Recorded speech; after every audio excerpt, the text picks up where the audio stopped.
The entitled heir to a billion-dollar construction empire fired me in the middle of a deadly collapse rescue because he claimed female paramedics are too emotional. He ordered his security to physically remove me from the rubble while a worker bled. He didn't realize I was the only federally certified tactical medic in the state. So, I used his own arrogance to orchestrate a trap that destroyed his entire company. At 2:14 p.m. on a sweltering Tuesday, my radio crackled with the kind of distress call that makes your blood run icy cold. Code red. Structural collapse at the downtown Miller Plaza excavation site. As a federal tactical paramedic, I was uniquely trained for this specific brand of hell. At 44 years old, I had spent the last 2 decades pulling people out of collapsed mines, hostage situations, and mangled wreckage. I knew the metallic, suffocating smell of pulverized concrete and sheared steel before my boots even hit the pavement. When my response vehicle screeched to a halt outside the perimeter, the scene was absolute chaos. A massive cloud of gray dust hung over the cratered earth like a thick, choking fog. The sheer scale of the Miller Plaza project was staggering, a multi-billion-dollar commercial hub bankrolled by the Miller family, the wealthiest developers in the city. But right now, their shiny investment was a jagged graveyard of twisted rebar and shattered cement panels. I grabbed my 40-pound tactical trauma bag, slinging it over my shoulder with practiced ease. My heavy boots crunched over the debris as I bypassed the initial line of standard EMTs. They were skilled professionals, but they weren't certified for confined space tactical extraction. That was my domain. I ducked under the yellow police tape, navigating the treacherous terrain toward the epicenter of the collapse. Officer Riggs, a young beat cop I had worked with on a dozen different scenes, was waving his flashlight near a massive slab of fallen concrete. His uniform was already coated in a thick layer of pale dust. "Adeline, thank God you're here," he shouted over the roar of distant sirens and shouting foremen. "We've got a guy pinned down there. Tommy.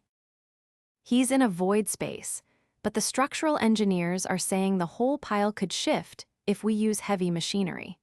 We need someone small enough and crazy enough to crawl down that shaft and stabilize him before the fire department can shore it up." I dropped to my knees, shining my high-lumen tactical light down into the jagged, dark crevice between 2 concrete pillars.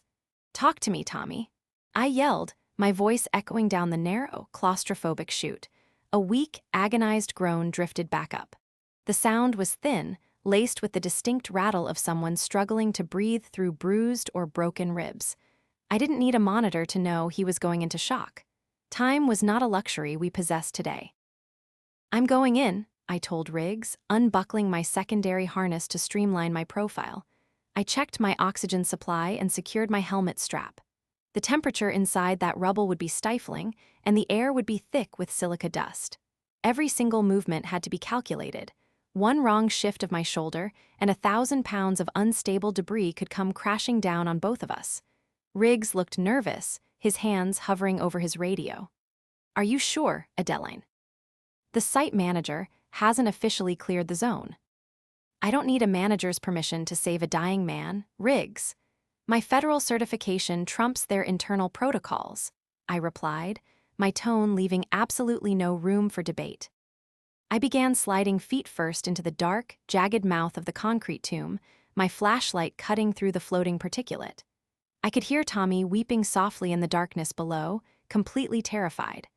I had barely lowered myself 3 feet into the abyss when a heavy set of hands suddenly clamped down on my shoulder harness. The grip was brutal, hauling me backward with a sudden, jarring force that scraped my elbows against the rough stone. "What do you think you're doing?" A sharp, arrogant voice barked from above. I scrambled back to the surface, blinking against the harsh afternoon sun. Standing over me, looking completely out of place in a pristine Italian suit that cost more than I made in 6 months, was a man I would soon come to despise. Henry Miller, the owner's son and the lead foreman of the entire plaza project, stood with his arms crossed tightly over his chest. He was flanked by a massive, stone-faced man wearing an ill-fitting tactical vest, Garrison, his lead private security goon. Henry's expensive leather shoes were spotless, completely devoid of the suffocating gray dust that coated the rest of us. He looked down at me with an expression of profound, sneering distaste, as if I were a stray dog digging up his manicured front lawn. "Get out of that hole," Henry commanded, his voice dripping with absolute condescension. "My private recovery team is 20 minutes away. They will handle the extraction." I stood up, deliberately brushing the dirt from my tactical uniform, forcing myself to remain perfectly calm. "Mr. Miller, I am Adeline Smith. I am the federal tactical paramedic assigned to this quadrant. The man down there, Tommy, does not have 20 minutes. He is exhibiting signs of a tension pneumothorax. If I do not get down there and relieve the pressure in his chest right now, he will suffocate before your private team even crosses the city limits." Henry let out a short, dismissive laugh, shaking his head slowly. He adjusted his expensive gold watch, refusing to even meet my eyes. "I don't care what your little badge says. You're not going down there. This is a highly sensitive construction zone, and we have proprietary structural assets that I will not have compromised by some frantic woman playing hero. Female paramedics are too emotional. You panic under pressure, and you make mistakes that cost my company money." The sheer, staggering audacity of his words hung in the sweltering air like toxic smoke. Officer Riggs stepped forward, his face flushed with utter disbelief. "Sir, you can't be serious. Adeline is the most qualified medical professional in the entire state for this exact scenario." "Stand down, officer, or I'll have the mayor call your captain and put you back on traffic duty by sunset," Henry snapped, not even bothering to look at Riggs. He turned his cold, arrogant gaze back to me. "You are off my sight, immediately." "You are obstructing a federal medical rescue," I stated, my voice dangerously low, keeping my intense emotions locked away in a tight, disciplined box. "If Tommy dies because you delayed his medical care, you won't just face a civil lawsuit. You will face involuntary manslaughter charges. Step aside, Henry." I turned my back on him and moved to re-enter the shaft to save the dying man. I didn't make it 2 steps. "Garrison, remove her," Henry ordered flatly. Before I could react, Garrison lunged forward. His massive hands locked onto my tactical harness, lifting me almost entirely off the ground. He dragged me backward, pulling me violently away from the concrete tomb. I struggled, planting my heavy boots into the dirt, but the sheer weight and momentum of the larger man overpowered my leverage. "Let go of me. You are interfering with a federally protected rescue operation." I shouted, the righteous fury finally breaking through my disciplined exterior. "You're fired, sweetie," Henry taunted, walking over and aggressively kicking my 40-pound medical bag away from the hole. The heavy bag tumbled into a pile of twisted rebar, completely out of reach. "Take your emotional baggage somewhere else. My site, my rules." Garrison dragged me physically past the yellow police tape, shoving me hard onto the cracked asphalt outside the perimeter. I stumbled, catching myself on the hood of my response vehicle. My knees bruised harshly against the metal, but the physical pain was absolutely nothing compared to the roaring, blinding anger expanding in my chest. I stood there, breathing heavily, watching in absolute horror as Henry Miller cordoned off the specific section of the rubble where Tommy was trapped. He wasn't securing the area for a rescue. He was actively keeping everyone away. As I watched his eyes dart nervously toward a secondary pile of debris near the collapse zone, a cold realization washed over me. This wasn't just about his vile, misogynistic ego. Henry Miller was hiding something in that restricted zone, and he was willing to let a man die to keep it buried forever. The drive back to the precinct felt like navigating through an underwater nightmare. My hands gripped the steering wheel so tightly my knuckles were completely white. Over the low hum of the engine, I could still hear Tommy's thin, desperate breaths echoing in my mind. The afternoon sun beat down mercilessly, but inside, I was freezing cold with sheer, unadulterated anger. At 3:45 p.m., I burst through the double doors of the Municipal Emergency Response Center, bypassing the locker rooms entirely. I marched straight down the fluorescent-lit hallway, the heavy thud of my boots announcing my arrival long before I pushed open the glass door to Chief Paramedic Davis's office. Davis looked up from his polished mahogany desk, his thinning hair slicked back with nervous sweat. He already had his phone pressed to his ear, and the expression on his face told me everything I needed to know. He held up a finger, signaling me to wait, and spoke in hushed, appeasing tones into the receiver. "Yes, Mr. Mayor, of course, we will handle it internally without any fuss." Davis hung up the phone, rubbing his temples forcefully. He let out a long, pathetic sigh. "Adeline, please tell me you didn't assault the heir to the Miller fortune." "Assault him?" I slammed my palms down on his desk, rattling his coffee mug. He had his security physically drag me away from a dying man. He violated federal rescue protocols. Davis, I need you to authorize an immediate SWAT intervention to secure that site. Tommy is bleeding out in that rubble, and his people are woefully unequipped to handle a compression syndrome of that magnitude. Davis wouldn't meet my eyes. He stared at a fancy silver pen on his desk.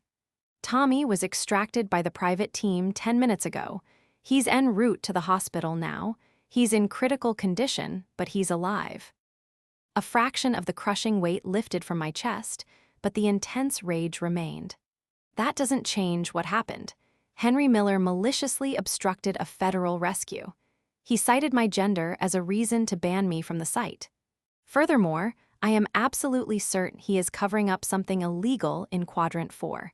I need you to file the obstruction charges right now. Davis finally looked up, his eyes filled with cowardly resignation. "I'm not filing anything, Adeline, and neither are you." I stared at him, genuinely appalled. "Excuse me."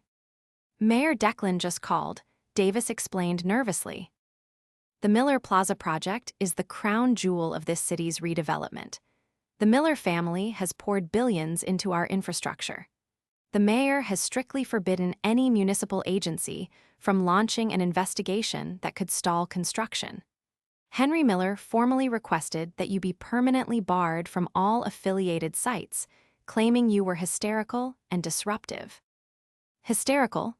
I repeated, my voice deadly quiet. "I have served in active war zones, Davis. I have 20 years of impeccable service. And you are going to let an arrogant billionaire slander my name and cover up a crime just because he bought the mayor." "I am going to put you on 2 weeks of paid administrative leave," Davis countered weakly.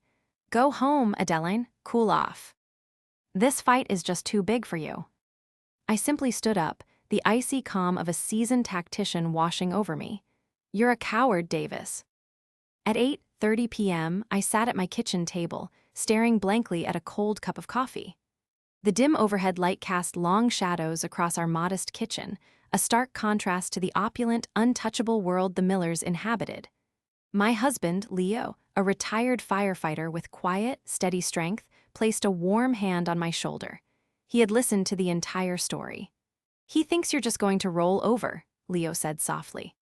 "He thinks a woman will just accept being called emotional and go away quietly," I replied, my eyes hardening as I looked at my federal badge sitting on the table. I wasn't just a paramedic. I was a tactical specialist trained to dismantle complex, hostile situations from the inside out. He had mistaken my professional restraint for weakness. Henry Miller had picked the absolute wrong woman to humiliate. I didn't need a spineless chief to fight this battle. I was going to tear his empire down brick by brick, entirely on my own. At 9:00 a.m. the next morning, the sky over the city was a brilliant, unforgiving blue, but the air inside my study felt suffocatingly heavy. I sat at my battered oak desk, staring intensely at a corkboard I had hastily assembled during a sleepless night. Pinned to the center was a detailed architectural rendering of the Miller Plaza project, a sprawling commercial complex destined to house the city's elite. I had spent hours poring over the public blueprints, cross-referencing every structural support column and concrete pouring schedule with the exact location where Tommy had been trapped yesterday afternoon. Henry Miller's desperate need to keep me out of Quadrant 4 hadn't been a random act of misogynistic power tripping. It was a precise, calculated move to protect a specific area of the excavation site. "You're not going back down there, are you?" Leo asked softly, leaning against the doorframe of my study. The lines around his eyes were tight with quiet concern. He wore his favorite faded fire department t-shirt, a comforting anchor in the middle of a swirling storm. "Not yet," I replied, my voice steady, my eyes never leaving the blueprint. "If I go anywhere near that perimeter right now, Garrison will have me arrested for trespassing, and Mayor Declan will use it as an excuse to bury my career completely. I need proof of what Henry is hiding before I strike. If Tommy was injured near support column D7, and Henry cordoned off the entire eastern sublevel beneath it, there's only one logical reason why he wouldn't want a federally certified official poking around with a high-lumen tactical light." "Hazardous materials," Leo stated flatly, his years of experience as a first responder immediately grasping the implication. "Asbestos, unregistered chemical drums." "Worse," I murmured, tracing a line on the blueprint with a red marker. "This land used to belong to the old municipal armory back in the 50s, before it was rezoned for commercial use. The initial environmental survey required the Miller Corporation to hire specialized, high-cost federal contractors to sweep the entire sublevel for old, unstable demolition ordinances left over from the military base." I spun around in my chair to face Leo, my eyes hardening with a cold, terrifying realization. Properly disposing of decades-old, unexploded demolition ordinances costs tens of millions of dollars and delays construction by 6 months. Henry Miller's father is notoriously ruthless about budgets. Henry is desperate to prove he can run the empire efficiently. He didn't hire the federal sweeping teams, Leo. He bypassed the environmental survey entirely and ordered his crew to pour the foundational concrete directly over a literal minefield to save money and time. Leo exhaled sharply, running a hand through his graying hair. The horrifying reality hung heavy in the room. Adeline, if a massive piece of heavy machinery hits one of those old ordinances while digging the sublevel, the entire plaza could crater. It wouldn't just be Tommy. Hundreds of workers could die instantly. "Exactly," I whispered, the righteous fury reigniting in my chest like a flare. "That's why he panicked when I tried to go down into that specific void space. He knew a tactical paramedic would recognize the distinct shape and metallic casing of an unexploded ordnance immediately. He called me emotional and hysterical to distract everyone from the fact that he was actively covering up a catastrophic federal crime." My pulse hammered steadily. I had the motive, but I needed the physical evidence to rip Henry Miller from his untouchable pedestal. I couldn't rely on the local police. Mayor Declan had them firmly in his pocket. I couldn't rely on my spineless superior, Chief Davis. I had to exploit a procedural vulnerability so massive that no amount of billionaire influence could cover it up. "I need to get inside that site," I said, my voice dropping to a decisive whisper. "I just need 10 minutes in Quadrant 4. By 2:00 p.m., I had completely abandoned any notion of playing by Chief Davis's cowardly rules. I was on paid administrative leave, which meant I was legally a private citizen, but my federal certifications remained entirely valid. I drove my personal vehicle to a dilapidated coffee shop 2 blocks away from the massive, dusty perimeter of the Miller Plaza. From my vantage point at a corner table, nursing a bitter black coffee, I had a clear, unobstructed view of the site's main security gate. I watched Garrison, the massive private security goon, patrolling the entrance with a self-important swagger. He was heavily armed but poorly trained, relying entirely on intimidation rather than tactical awareness. Henry Miller's black luxury SUV sat idling near the temporary foreman's trailer, a gleaming testament to his untouchable arrogance. I pulled my heavily encrypted laptop from my bag, booting up the Federal Emergency Response Database. As a certified tactical paramedic, I had high-level clearance to access the city's active construction permits and safety protocols. I began digging through the Miller Corporation's filings, specifically searching for their mandatory hazardous materials compliance reports.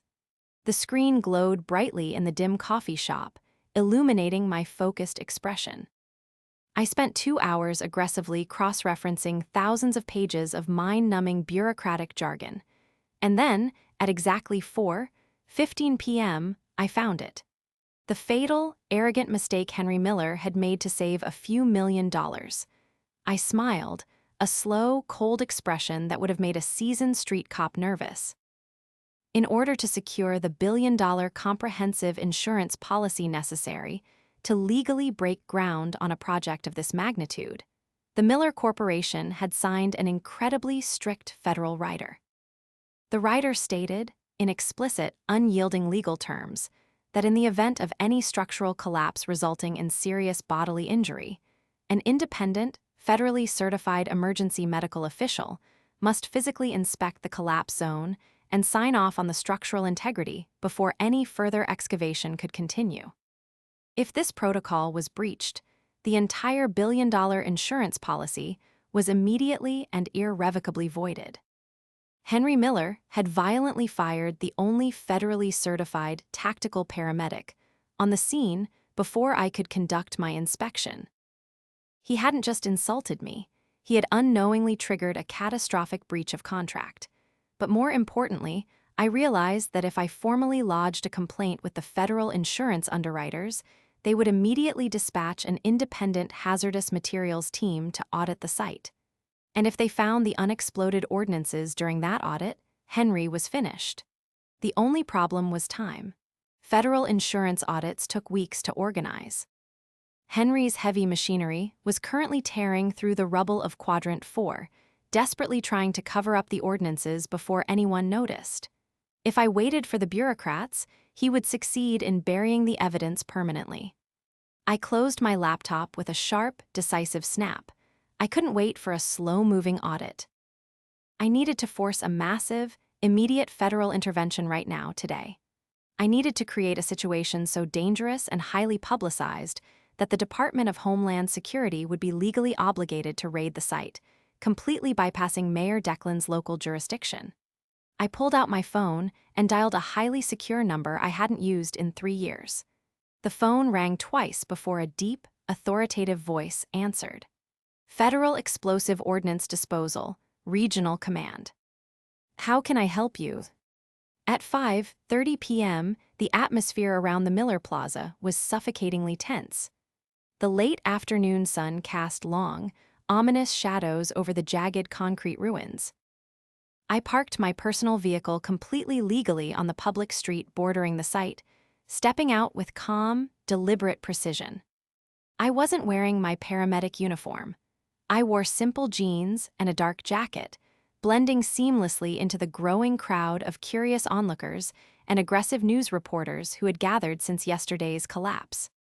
I walked directly up to the edge of the yellow police tape, staring straight at the imposing figure of Garrison, who was currently arguing with a frustrated local building inspector. When Garrison finally noticed me, his face twisted into a furious scowl. He marched over, his hand resting aggressively on his holstered weapon. I thought, Mr. Miller told you to get lost, sweetheart, Garrison growled, leaning heavily over the police tape to intimidate me. You want me to arrest you for trespassing? I am standing on a public sidewalk, Garrison, I replied, my voice perfectly level and entirely devoid of fear. I didn't flinch, holding his gaze with the icy composure of a woman who had faced down armed insurgents. But you should know that I just got off the phone with the Federal Explosive Ordnance Disposal Unit. Garrison's arrogant sneer faltered slightly, a flicker of genuine confusion crossing his heavy features. What are you talking about? I formally reported a suspected cache of unstable, military-grade demolition ordnances buried beneath Quadrant 4. I stated clearly, ensuring my voice carried over the ambient noise of the crowd. Because Henry Miller illegally barred a federal tactical medical inspection yesterday, standard protocol dictates that all subsequent hazard reports must be treated as an imminent, catastrophic threat to public safety.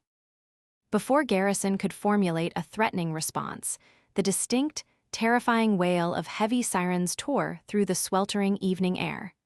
It wasn't the standard local police cruisers. It was the deep, vibrating roar of heavily armored tactical vehicles. A massive, matte black SWAT transport truck screeched to a halt at the main intersection, violently blocking traffic. Two unmarked federal SUVs swerved in behind it, doors flying open before the vehicles had even completely stopped. Heavily armed federal agents wearing thick, blast-resistant Kevlar poured out, completely ignoring Mayor Declan's local beat cops. "What the hell is this?" Garrison yelled, stumbling backward in absolute shock as a dozen rifles were suddenly trained on the perimeter. I simply smiled, stepping calmly back into the crowd. This is what happens when you let a petulant billionaire play construction worker on top of a minefield.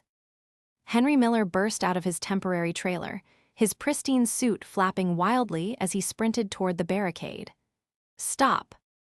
Stand down immediately," he shrieked, his face pale with sudden, blinding panic. "This is private property. I demand to speak to your commanding officer. Mayor Declan explicitly authorized this site." A massive, intimidating federal agent stepped forward, completely ignoring Henry's pathetic demands. He raised a heavy megaphone to his mouth, his voice echoing over the chaotic street. "Henry Miller, by order of the Department of Homeland Security, this site is now under federal lockdown due to a severe public endangerment threat. All private security personnel will disarm and step away from the perimeter immediately, or you will be arrested for obstruction of a federal terror investigation." Henry froze, his arrogant facade shattering entirely. He spun around, his desperate eyes scanning the crowd until they locked onto mine. The sheer, overwhelming realization of what I had done finally hit him. He hadn't just fired an emotional paramedic. He had unleashed a highly trained tactician who had just weaponized the entire federal government against him. The standstill had broken. The trap was sprung. By 8:00 a.m. the following morning, the front page of every local and regional newspaper featured a massive, high-definition photograph of Henry Miller standing in the dust, completely emasculated by a line of federal tactical officers. The headline screamed, "Billion-dollar bomb scare. Miller Plaza raided by Homeland Security." I sat at my kitchen table, sipping a fresh cup of coffee, the morning sunlight catching the faint, triumphant smile I couldn't entirely suppress. Leo chuckled softly from across the table, reading the article aloud. "Listen to this, Adeline. Local authorities were reportedly caught off guard when federal bomb squads swarmed the site, bypassing Mayor Declan's office entirely. Sources indicate a severe breach of safety protocols following a near-fatal collapse earlier this week." Leo set the paper down, looking at me with profound respect. "You really didn't pull any punches, did you?" "When you deal with men like Henry Miller, you don't throw punches," I replied, my voice steady and cold. "You detonate the entire foundation." He thought he was untouchable because he bought the local politicians. He forgot that unexploded military ordinances fall strictly under federal jurisdiction. While Henry was busy panicking over the physical raid on his construction site, I was already moving onto the second phase of my plan. The bomb squad would undoubtedly find the old munitions buried in Quadrant 4. It was a mathematical certainty based on the historical armory blueprints. But finding the bombs was only half the battle. I needed incontrovertible proof that Henry knew they were there and intentionally ordered his crew to pour concrete over them to save his father's money. If he could claim ignorance, his high-priced lawyers might spin it as a tragic oversight by a subcontracted environmental firm. I couldn't let him wriggle out of this. I needed the smoking gun. At 10:30 a.m., I drove to a nondescript, rundown industrial park on the outskirts of the city. I was looking for a very specific man, the former site supervisor who had abruptly resigned 2 months before the foundation was poured. According to the federal permits I had pulled, a man named Gregson had signed off on the initial excavation, but mysteriously vanished right before the concrete trucks arrived. I found Gregson in a dimly lit, dusty workshop, hunched over a sputtering welding torch. He was a gruff, weathered man in his late 50s, his hands stained with years of hard labor. When I introduced myself as the tactical paramedic who had been fired from Miller Plaza, he immediately switched off the torch, wiping his forehead with a dirty rag. "I heard about what happened to you," Gregson grunted, his eyes darting nervously toward the rolling garage door. "That arrogant kid, Henry, he's going to get someone killed." "He almost did," I stated bluntly, crossing my arms. "Tommy is still in the ICU with crushed ribs because Henry wouldn't let me secure the void space. I know about the old armory munitions, Gregson. I know he poured the foundation over a literal minefield, and I know you quit because you refused to do it." Gregson exhaled sharply, leaning heavily against his workbench. He looked exhausted, defeated by the weight of a secret he had been carrying for months. "I told the old man, Arthur Miller. I told him we had to halt construction and call in the federal sweepers, but Arthur is sick, stepping back from the company. He left the plaza project entirely to Henry."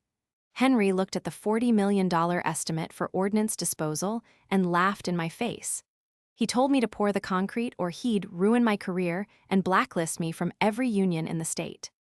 "So you walked away," I said softly, understanding the impossible position he had been placed in. "I couldn't be a part of it," Gregson admitted, his voice barely a whisper.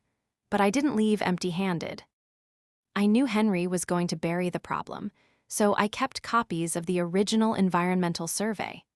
The ones that clearly flag Quadrant 4 as a high-risk explosion zone, and I kept the emails where Henry explicitly ordered me to ignore the survey and proceed with the pour." A surge of icy adrenaline spiked through my veins. "Gregson, I need those emails." He hesitated, rubbing his jaw nervously. "If Henry finds out I leaked those, he'll destroy me. He's got billions, Adeline. He can tie me up in litigation until I'm bankrupt." "He won't have billions by the end of the week," I promised, my eyes locking onto his with absolute, terrifying conviction. "He is currently under federal investigation for endangering public safety. If you give me those emails, you become a protected federal whistleblower.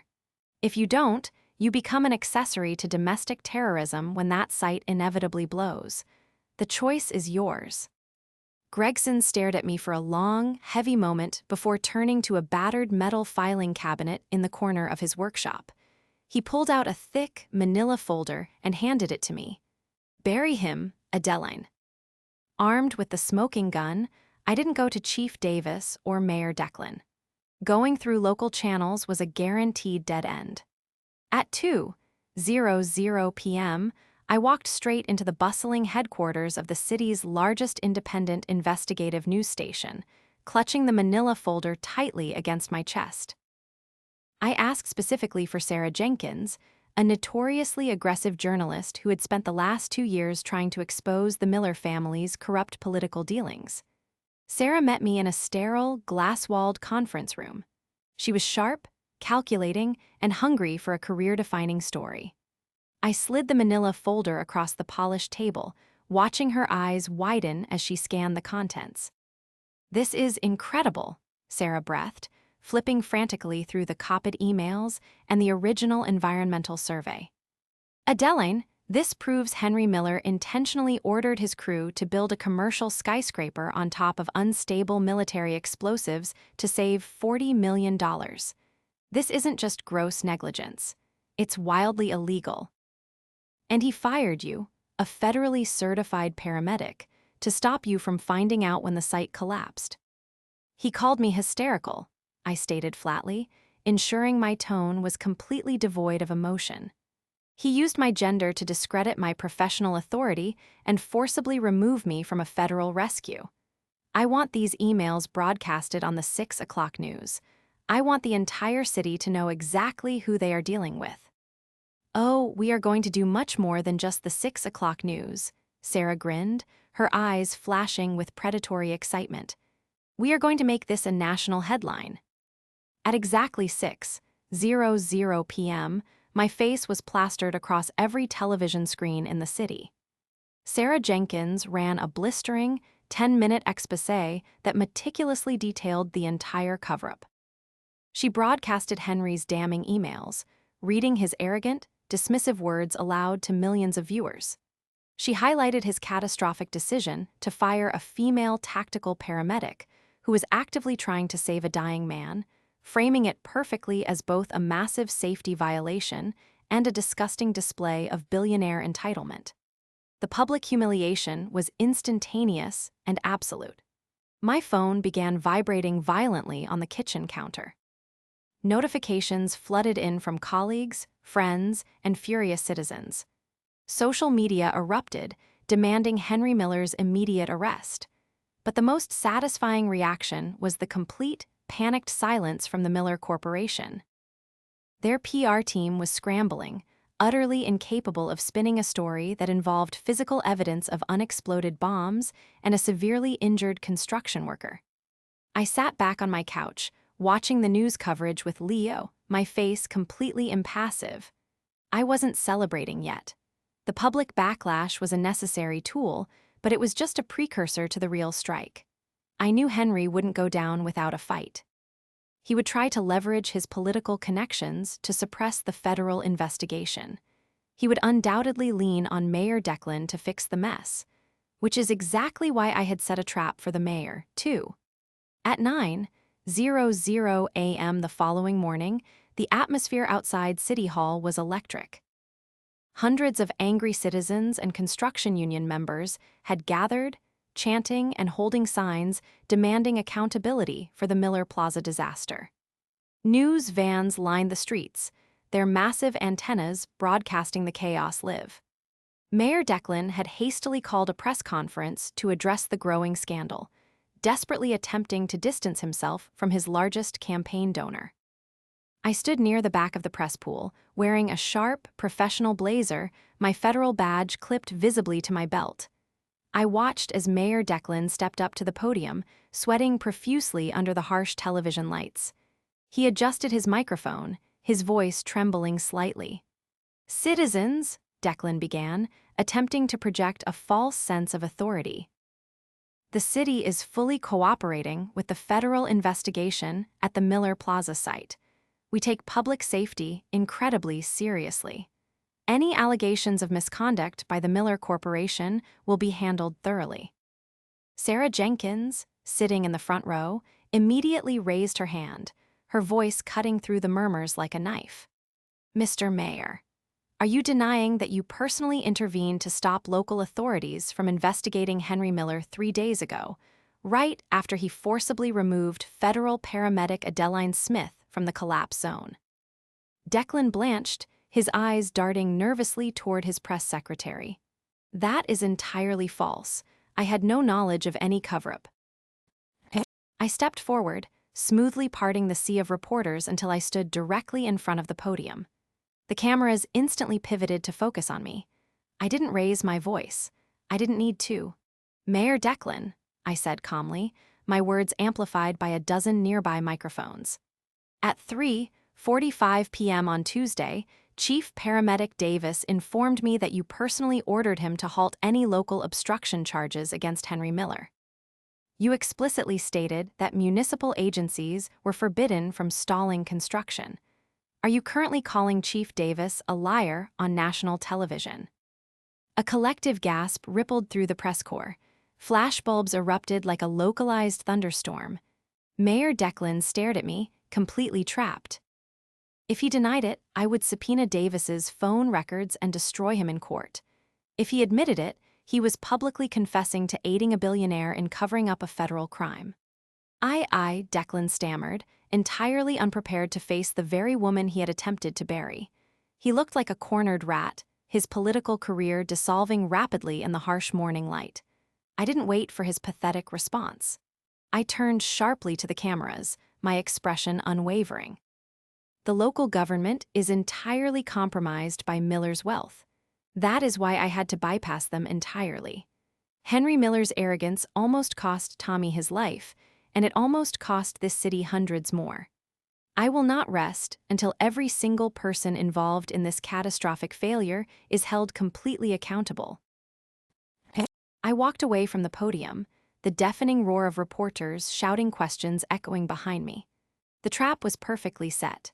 Henry Miller's political shield was shattered, his public reputation was obliterated, and the federal bomb squad was currently digging up his billion-dollar secret. It was time to finish him.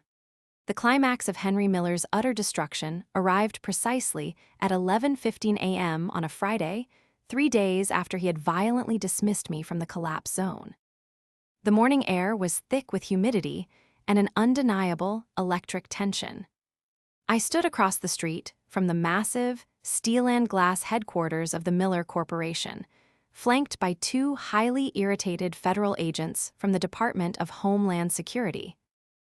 I had formally submitted Gregson's damning emails and the original environmental survey to their lead investigator, Agent Thorne, the night before. Thorne, a no-nonsense man with cold, assessing eyes, checked his watch. "The bomb squad just confirmed it, Smith," he said quietly, his voice devoid of any sympathy for the billionaire empire we were about to dismantle. They uncovered a cache of 5 unexploded M1A1 anti-tank mines and several crates of degraded TNT directly beneath Quadrant 4. The concrete pour had actually destabilized the soil around them. If a heavy excavator had driven over that section today, the entire plaza foundation would have catastrophically failed. A cold, hard knot in my stomach tightened, and Tommy was trapped less than 50 feet from that zone. "Exactly," Thorne nodded grimly. "Henry Miller knew. The emails you provided from Gregson prove premeditated negligence and reckless endangerment on a massive, federally prosecutable scale. The U.S. Attorney's Office just signed the warrants. We're going in." I watched as a fleet of unmarked black SUVs aggressively swerved into the curved driveway of the Miller building. Dozens of heavily armed federal agents wearing tactical gear poured out, storming the pristine marble lobby. The meticulously dressed receptionists shrieked, scrambling away from the front desks as the agents bypassed security entirely, heading straight for the executive elevators. I followed Thorne into the building, my federal paramedic badge prominently displayed on my dark jacket. We rode the private elevator up to the penthouse suite in complete, heavy silence. When the polished doors slid open, the scene was one of absolute, chaotic panic. Henry Miller's executive floor was a sprawling expanse of expensive artwork and mahogany desks. Right now, it was swarming with federal agents seizing computers, aggressively boxing up files, and detaining terrified executives. I spotted Henry standing near his massive, floor-to-ceiling corner window, his face completely drained of its usual arrogant color. He was frantically screaming into a gold-plated smartphone. "I don't care what it costs. Call the mayor. Call the governor. You fix this right now." Henry shrieked, slamming his fist against the heavy glass. Agent Thorne stepped forward, his voice cutting through the panic like a physical blow. "Henry Miller, put the phone down immediately." Henry spun around, his eyes wild and desperate. When his gaze landed on me, standing calmly beside the federal authorities, a look of profound, horrifying realization washed over his face. The woman he had called emotional and hysterical had systematically dismantled his entire life in under 72 hours. "You," Henry whispered, his voice trembling with a mixture of terror and disbelief. "You set me up. You faked this entire investigation to get back at me." "I didn't fake a single thing, Henry," I replied, my voice dangerously even, echoing clearly across the suddenly quiet executive suite. "You built a skyscraper on top of military explosives to save your father's money. You intentionally endangered the lives of hundreds of innocent workers. And when a structural collapse occurred, you illegally barred a federal tactical medic from saving a dying man because you were terrified I would find your little secret." "I am a Miller," Henry suddenly screamed, his composure shattering entirely. He lunged forward, his face contorted with rage, only to be immediately intercepted by 2 massive federal agents who slammed him forcefully against his own mahogany desk. "You can't do this to me. I own this city. I will ruin you, Adeline. I will destroy your career." "You already tried that, Henry," I stated coldly, watching as the agents forcefully clicked heavy steel handcuffs around his wrists. "And it voided your billion-dollar insurance policy. The moment you violated federal protocol by denying me access to that site, the underwriters canceled your coverage. The bank is currently freezing all of your corporate assets to cover the $70 million environmental cleanup you just triggered." Henry struggled weakly against the agents, his expensive suit tearing at the shoulder. The reality of his absolute ruin was finally setting in. He wasn't just losing money, he was facing decades in federal prison for domestic terrorism and reckless endangerment. "You're done, Henry," I said softly, turning my back on him as the agents dragged him toward the elevator. "And you did it all by yourself." The fallout over the next 2 weeks was unprecedented in the city's history. The Miller Corporation, once an untouchable monolith of wealth and political influence, completely imploded. With Henry Miller sitting in a federal holding cell without bail, the banks aggressively called in their massive loans. The billion-dollar Miller Plaza project was permanently halted, the entire site seized by the Environmental Protection Agency for a highly publicized, multi-year hazardous waste cleanup.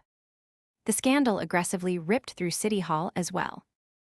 Mayor Declan, terrified of being implicated in the cover-up, immediately resigned in disgrace after Sarah Jenkins aired a follow-up piece detailing his corrupt campaign finances tied directly to the Miller family. Chief Paramedic Davis was quietly forced into early retirement by the city council, desperately trying to salvage the department's public image after his cowardly complicity was exposed.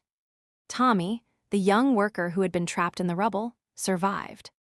He underwent multiple grueling surgeries to repair his crushed ribs and punctured lung, but he was alive. When I visited him in the hospital a week later, he gripped my hand weakly, tears shining in his eyes. He knew I had fought not only to save his life, but to ensure the man responsible would never hurt anyone else again. And then, unexpectedly, the city council called me into a private, highly secured meeting. Sitting across a long oak table, the newly appointed interim mayor looked at me with profound respect. "Adeline, your actions over the past week have undoubtedly saved hundreds of lives.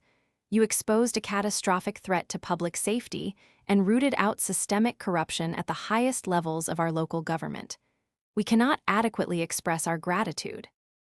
"I simply did my job," I replied evenly, my hands resting calmly on the table. "A job I am thoroughly trained and federally certified to do." "Which is exactly why we are offering you a newly created position," the interim mayor continued, sliding a thick, official document toward me. "The city desperately needs comprehensive oversight. We want to appoint you as the Director of Emergency Tactical Response. You will have total authority over all municipal emergency protocols, directly bypassing any local political interference. You will report exclusively to the federal level." I looked down at the contract, a slow, genuine smile finally breaking across my face. I had been fired in the dust by an arrogant billionaire who claimed I was too emotional to handle the pressure. Now, I was being handed the operational control of the entire city's emergency infrastructure. I signed the document without hesitation. The chaotic dust of the Miller Plaza scandal had finally settled. I sat on my quiet, wraparound porch, the cool autumn evening air carrying the faint scent of pine needles. The city skyline twinkled in the distance, a peaceful contrast to the brutal concrete tomb where this entire ordeal had begun. Leo stepped out the screen door, handing me a steaming mug of tea before settling into the rocking chair beside me. "Henry's sentencing was today," Leo mentioned quietly, staring out at the darkening trees. "I know," I replied softly, my new director's badge sitting heavily on the small table between us. 25 years in federal prison. No chance of early parole. The judge didn't care much for his expensive lawyers or his family name when the explosives evidence was presented. I took a slow sip of my tea, feeling a profound sense of closure wash over me. The fight was definitively over.